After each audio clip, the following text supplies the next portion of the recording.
Hey guys, you're watching Just Hoop Talk podcast on YouTube. Be sure to subscribe to the channel and to our podcast on all streaming platforms.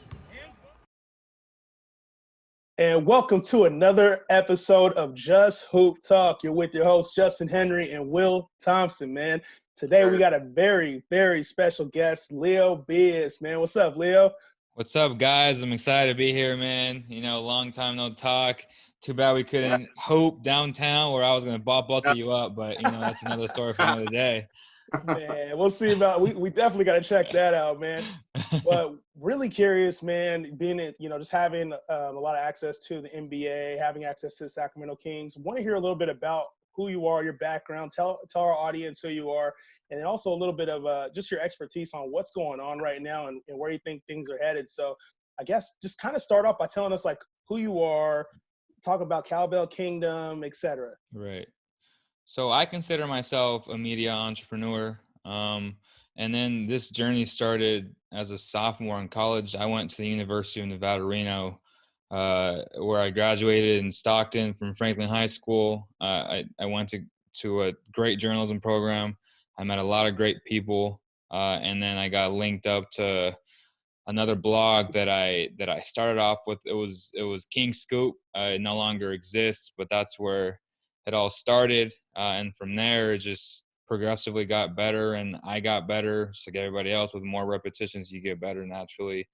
And that's where it started for me.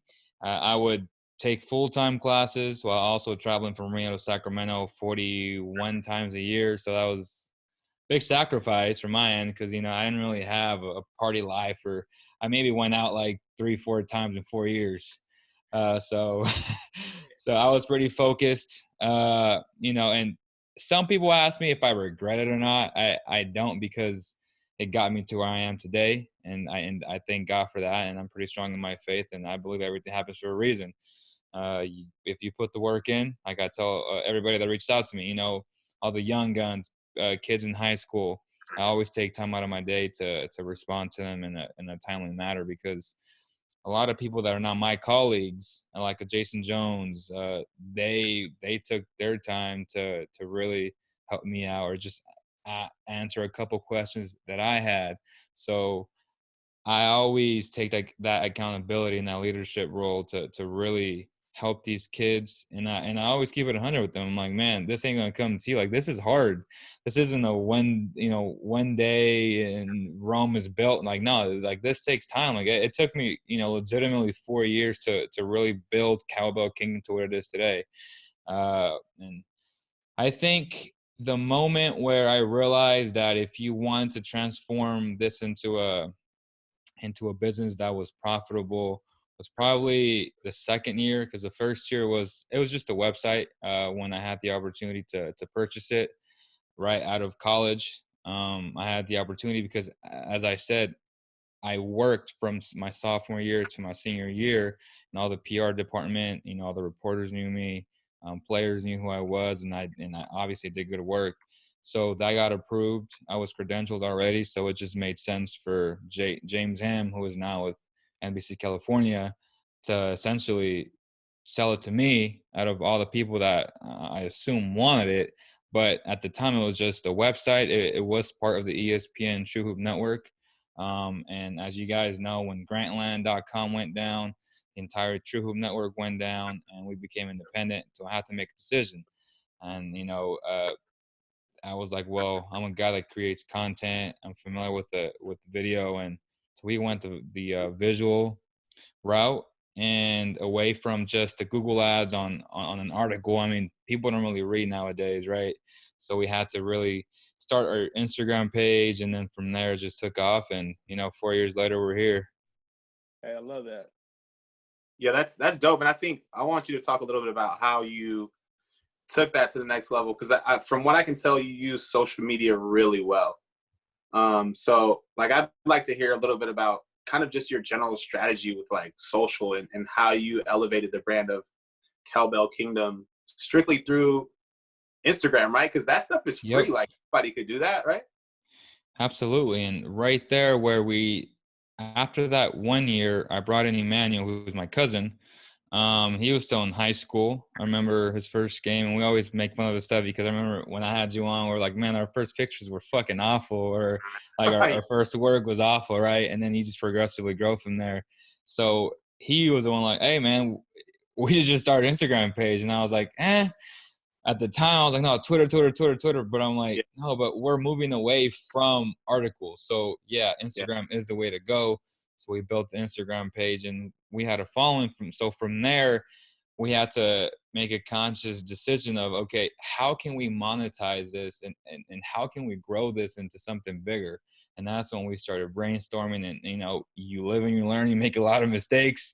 You spend a lot of money, but you're really investing in yourself and into your brand. So with time, I was like, well, we had, I don't know, maybe 10 to 15,000 followers. Then we're like, well, if we can grow our brand, how can we grow other people's brands? Because we weren't making enough money just off of the ads, off of articles.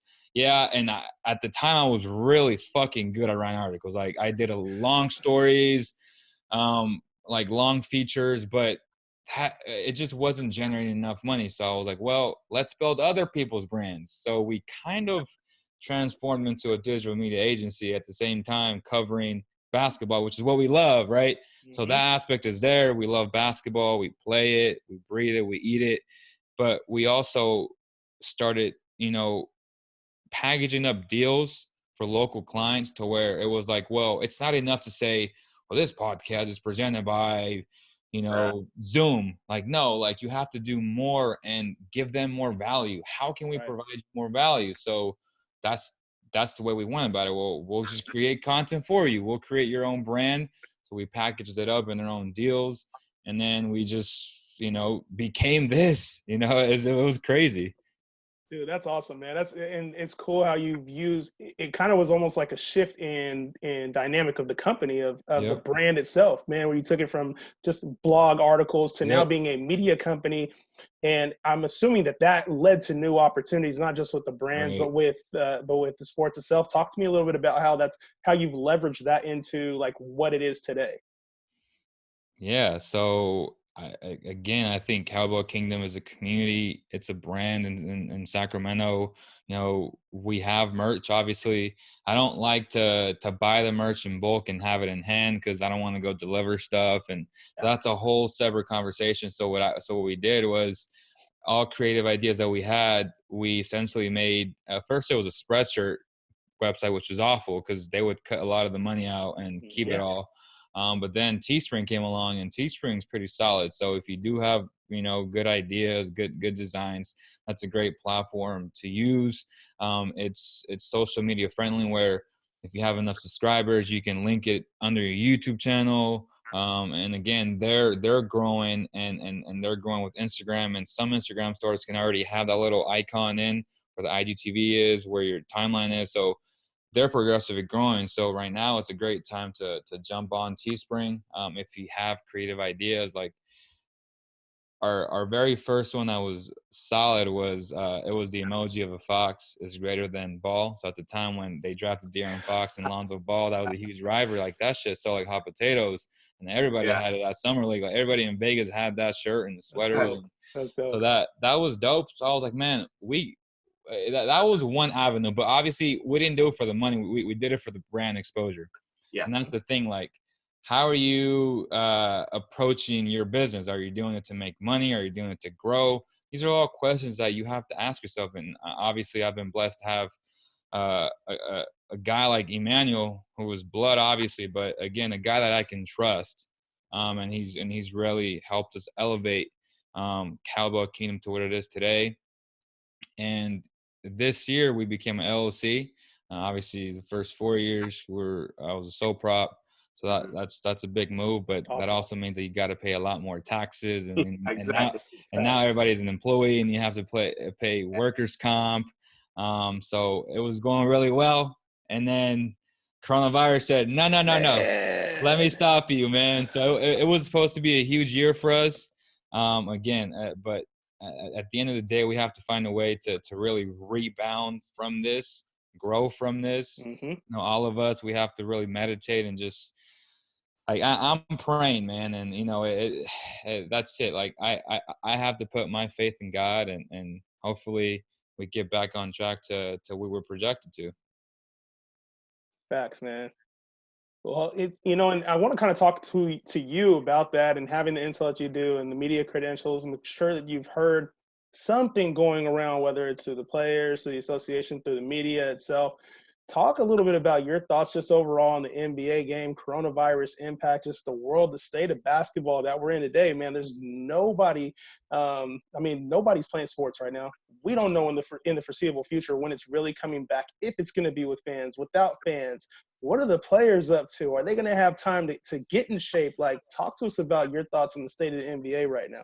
So, yeah, March 11th was the last game, Kings versus Pelicans. I remember that day very well, and that was essentially the day that the nightmare began, right? Where earlier in the day, and the NCAA came out and said, "Whoa, we're canceling stuff," and we're like, "No effing way! Like something is up.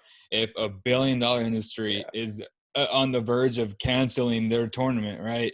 He came back, and that night was so crazy. I was courtside with Billy. I don't know if you guys know Billy. He's an agent now. He works with Jay-Z's company, Rock Nation. Okay. Rock Nation. So he's one of 3 agents. He just got hired. He had told me that day before he even announced it. So that was pretty sweet. He's been managing Yogi Ferrell for a long time. They're like best friends. So I was with him courtside. I was, the players are shooting around, and you would feel that anxiousness from everybody. Like, we all knew what was going on. And then when 5 p.m. hit, the news broke that the OKC game was paused. And then you were like, oh my gosh, like, what's going on, right? Got and real. Then, news started breaking left and right. Woj started dropping Woj bombs. We're like, well, what's going to happen? Or people were asking me, flooding text messages and DMs, like, are we still having a Kings game? And I was like, well, as far as we know, we are. I mean, no one's really said anything. Yeah. So I was watching Zion, and that was the first time we had the pleasure of watching Zion in person, and I was right there with him. And I was watching him hooping the Air 34s. By the way, I have them on right now. My first time wearing them since that day, believe it or not. Wow. I'm like, man, I have to wear these. By far the best basketball shoe on the market. I'm sure we'll get into that. But he was wearing them, and I was like, man, like, this guy he's built like a out of shape guy at 24 who has insane hops. Yeah. It's probably even more insane in person, man. I can only imagine. Exactly. I was like, dude, this guy's like 6'4", and he's a monster. Yeah. So I was watching Lonzo. He shoots a little bit better, I guess. Still a hell of a player. That's my guy, but still, and it happened. We went up to our box, and it was already 7. We sang the anthem. And then we get Scott Moik saying the game has been canceled. I mean, the arena allowed people to go in there, buy food, buy beer, and fans and the booze erupted. You can only imagine, because the Kings were ready to play, and the Pelicans found out that one of the referees had the ref 2 days prior at the Jazz game. So at this point, everyone knew that Rudy Gobert was infected, and they were like, oh, hell no, we're not playing. And the Kings were like, no, let's play. So obviously you can't play if the other team doesn't want to play. Right. So they went directly into their buses, and then boom, Scott Moik says game's been canceled. The boos come out. I get the hell out of there because I'm like, traffic's going to be bad. And then again, your mind is so strong. Like, I start feeling stuff in my neck. I'm like, oh yeah, like that stress. Yeah. Like we kill each other, man. Like our minds, like, we stress. It's like stress is the biggest factor in all this. Like, if you really think about it, like, we can make each other sick and think we have shit when we really don't have anything. Yeah. Yeah, that's crazy. That was crazy. Insight, like, I didn't know. Yeah. So pretty much the Pelicans shut the game down then. Yep. The Pelicans were like, yo, we're not playing this ref at the Jazz game. We're not taking chances. The Pelicans bounced. So from what like the outsider's perspective, it seemed like the NBA canceled the game. No, they did. That's crazy. They're ready to play. Yeah. No, that was nuts. And, now till this day, we hear different things every day. And at first Right. it was like, oh, let's play basketball inside a ship. That was a stupid idea.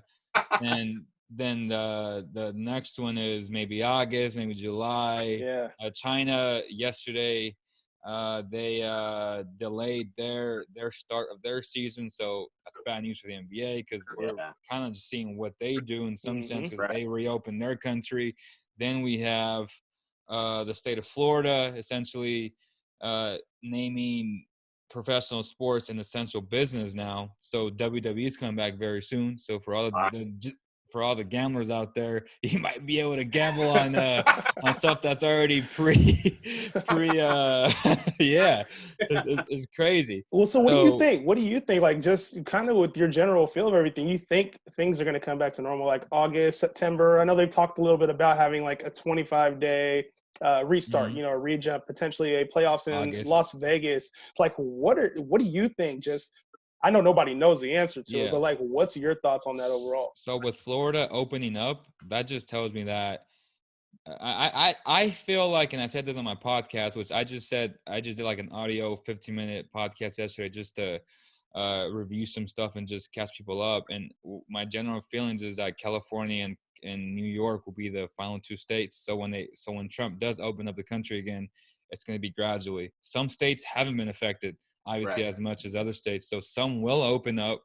The economy will will restart.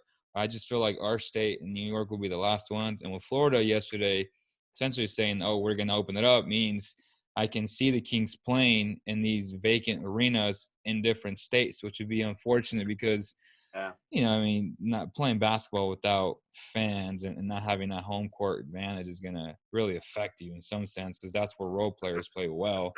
The great players play great everywhere, but it's definitely to the advantage of whoever gets those state games, right? Right. Yeah. So if that happens, then that puts the Kings at a disadvantage because, as we know, they were at ninth before this all happened, or they were tied. A game or half a game out of it. It's gonna be tough, man. And if I had to predict something, I would say August, late August. But they very could well just cancel the season. Like I wouldn't be shocked.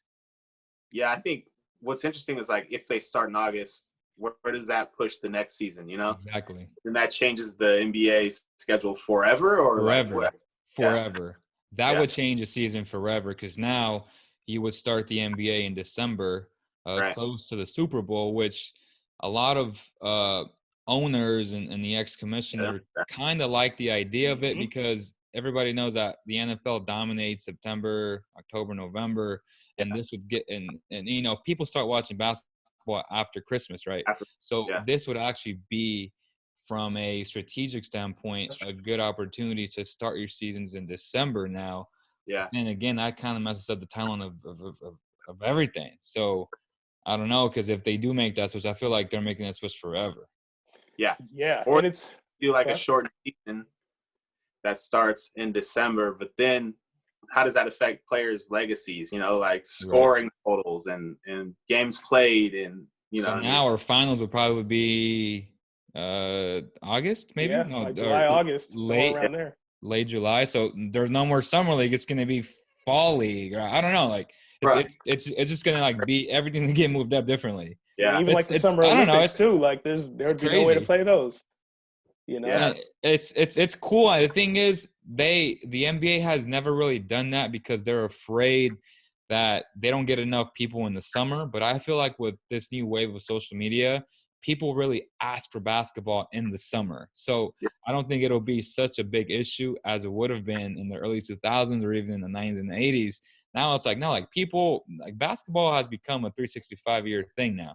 So I don't think they would, suffer from a rating standpoint if there is basketball in June and July rather than being summer league. Like trust me, by June, July, we're all like anxious, like, man, we want basketball back, right? Yeah. So I don't think it's the worst idea, but if they do move in that direction, then I think they have to move in that direction indefinitely or definitely, yeah. Well, let's play this out, and obviously we don't know if the season's going to come back or not, if it's going to be a shortened playoffs. Either way, the season is a different type of season, whether it comes back or it doesn't. But I do want to talk about if the season were to play it out What are your thoughts? You think that – I know you mentioned the Kings were the 9th seed, so I know you probably have a thought on if they would have made the playoffs or not. But I want to know who you think the champion is. So maybe you could touch on both of those points too. A, do the Kings make that 8 seed with that strong push? And then B, who do you think will be crowned as a champion?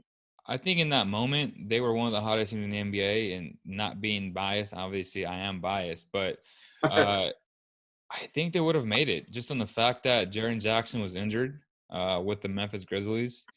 Rashawn Holmes, I just came back 2 games. His feet was coming under him, and Sean. And, you know, Rashawn Holmes is a beast, and, you know, league, you know, maybe nationwide, they don't know much of him, but this guy is a damn beast. And he was the one player that I was like, well, if he comes back just in time for this push, they're going to make it, because he's elite defensively. He's a perfect pick and roll partner with De'Aaron Fox. And again, he came back. They lost to a great Raptors team that Sunday. Then they had the few days off leading up to that Pelicans game, and man, that would have been a good game, man. That would have been that would have been an insane game. Like that was a playoff implications game right there. So and honestly, man, low key, the Pelicans, they didn't want the smoke that night, man. They really didn't. Like the Kings were focused. They had 3 days off. They had two practices. Like they're ready to rock and roll, man. The Pelicans are better. I think the Pelicans are a better team. But, you know, I think from that you probably are right that date. Yeah, from top to bottom, I would say they have a better team. I still will argue that the Kings have a better player, even though I get it, Zion potentially could be better than Fox. But today, right now, on April 15th, De'Aaron Fox is a better basketball player. So, I can see that. You know, De'Aaron – and I will always lean towards a team that has the better player. So that's why I had the Kings – outbidding the Pelicans for that final 8 spot, even though the Grizzlies are the team that's an A spot. But my thing is, without Jaren Jackson, then it was going to be difficult without him. And they started losing games without him. So, and I just think momentum is so big in basketball. And I just think the Kings have the momentum. I mean, they're hot. So I had the Kings making the playoffs. So that would have been Lakers-Kings, which would have been for Kobe. I just think that was written in terms of a legacy type thing. So Kings-Lakers in the first round would have been dope as hell. And y'all know what that would mean for the city of Sacramento. Game 3 and game 4, they will for sure pull one game out. I don't want to even hear that. They would not get swept. Sweet, get them out of here. Get out of here with that trash. But yeah, that would have been fun. And then ultimately I had the Clippers and the Bucks in the finals. Okay. Clippers, Bucks, huh? And who do you think pulled it out this year? I don't know, bro. Tough one, huh? Tough. Both of those teams were good. Really serious, yeah.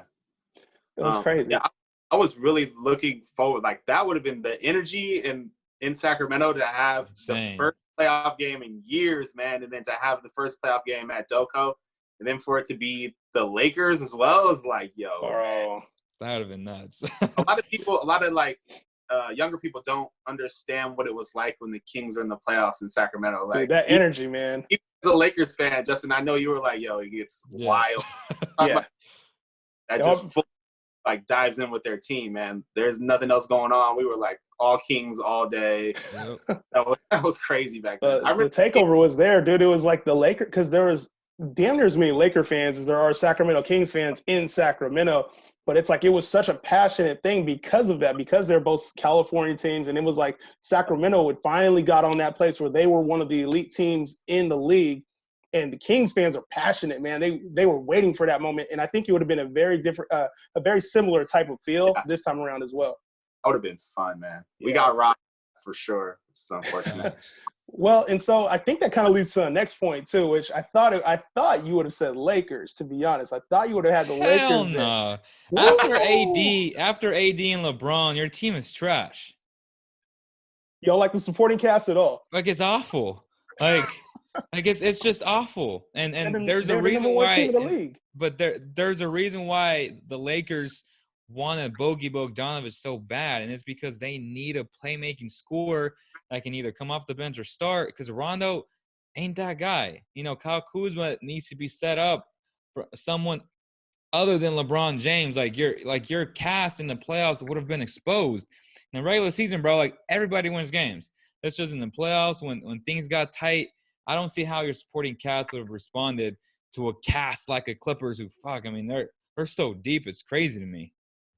Yeah, they had talent, man, and I think the size would have been the ultimate factor with the Lakers if they would have pulled it off. The size would have been the factor there because the Clippers are a little bit smaller, except for Zubac. Really, that's their only size that they had. But the Lakers, I think that overall size and just kind of bully ball that they were playing during the season, I don't know, it would have been a fun series to watch. Game 7, Western Conference Finals, man. Clippers, Lakers, dude, that would have been must-see TV. Well, the Jazz is a team that everybody slept on, but they've been injured all season long, and they've been coming into their own. And that was a team that you should have watched for. So I actually had the Jazz and the Clippers in the Western Conference Finals. Yeah. The Jazz, bro. Come on, man. Jazz, bro. Way. The Jazz were good, but they had issues. Conley and Joe Ingles, they had issues, man. They couldn't get them. Yeah, because Mike never got into it because there was injuries with that, and Ingles again a little bit older, but I just feel like in the playoffs when you have a guy like a Mitchell, man, it's just to me it's a guard wing league. It's not a big man league, and y'all went the complete opposite. You guys went back to like old school basketball, and I don't think that would have worked in the playoffs. Man, I don't know, man. We got different opinions on that. And speaking of old school basketball, we just recently did like a little 5-part series on greatest point guard, greatest shooting guards, the top 5. One thing I'm curious about, I know Will's curious about, who do you have in that GOAT argument, man? The MJ documentary is getting ready to come out on ESPN. Sunday. Who do you got, man? What's your top 3 look like? Who's the GOAT? I mean, the GOAT is MJ for sure, but who made a bigger impact globally outside of basketball? And well, if you combine basketball and outside basketball, Kobe. But who is the GOAT? I mean, it's kind of hard to argue not being MJ, but for sure I'd have MJ, LeBron, and Kobe. Yeah.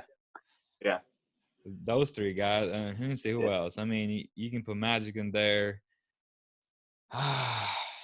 Some people might put Shaq in there. I mean, it's just, all these guys are so special, right? That's true. Someone can say Tim Duncan was better than Kobe, and I can see that argument. But then you add like the flair, like the mom mentality, like that rah, and like context, and that hurts Duncan. But Duncan was phenomenal too. So it's crazy, man. Yeah. Yeah, we just had that combo, man. It's. I think you're right. There's just you go tit for tat. These guys are all great. At the end of the day, they are the greatest player. It's for nitpicking teammates. We're nitpicking stats in the playoffs, champion. Like they're all great, man, in their own right. I was just curious, man, and for me, I think that we talked about, obviously Kobe. I'm being a Laker fan. Kobe. We talked about just like being in the space and watching it every night. I know you probably have that appreciation just for the Kings players as well, where a lot of people won't say, oh, the Kings are a young team or they're not as good as blah, blah, blah. But being in that facility and knowing some of those players as well, let's talk about some of your relationship with the players and like just the Kings organization as well. I think they're headed in the right direction. Obviously, not drafting Luka Doncic really hurt them. That was tough. Back. Again, it's nothing against Marvin Bagley. Like it's like not his fault he was drafted number 2. Trust me. It's not his fault, man. It's just when you have a guy who's an MVP at 18 years old with the other NBA players around him, if that's not enough for you to say, damn, he's the number, at that point you're at number 2. Like Aiden goes number 1. How on earth do you not draft a guy that you need? Like you need a playmaking wing. Yeah. And you go the complete opposite. And I get it. Like their ideas as well. He's going to take the ball away from Fox. But I'm like, no, both of them would have worked so well in today's NBA. And this idea of them not working together is just such bullshit. And it's just a fake narrative that the organizations put out of them saying we effed up. Like that's the only excuse. Like that's it. And then the whole dynamic with Luka's dad and Vlade, I know the truth behind that. That was bogus as well. It's just there's a lot of things that I really can't say publicly, but they They really messed up. I mean, come on, man. This guy is already a top 10 player in the NBA in his second year. Now, I didn't have him being this good in I had him being this good in year number 4. I did. But again, like, I would still take him in year number 4 at this level. Yeah. Come on. Like, so I love Luka, man. I love Luka. I think he's the next generational player coming out. Honestly, we just talked about that too. Like, I think he is going to him and Giannis. Yeah. I think even Giannis might. There might be more of a drop off with him. Like Luka's, his game is just more of a natural feel to it. I feel like his longevity might be there. Giannis is just physically dominant, overpowering everybody, man. But Luka's young. He's what, 22, 21? Like 21. Yeah, crazy, man. But like Giannis is young too. I think Giannis is like 24, 25. If that, and I think people forget how young he is. Yeah, he's been in the league for a while, man. Exactly. Like, he still has a good 10 years of dominance in him, and if he ever gets that jump shot, as much as I love Luka, man, I have to give the edge to Giannis. Like, physically, Giannis is a guy that you built inside a lab.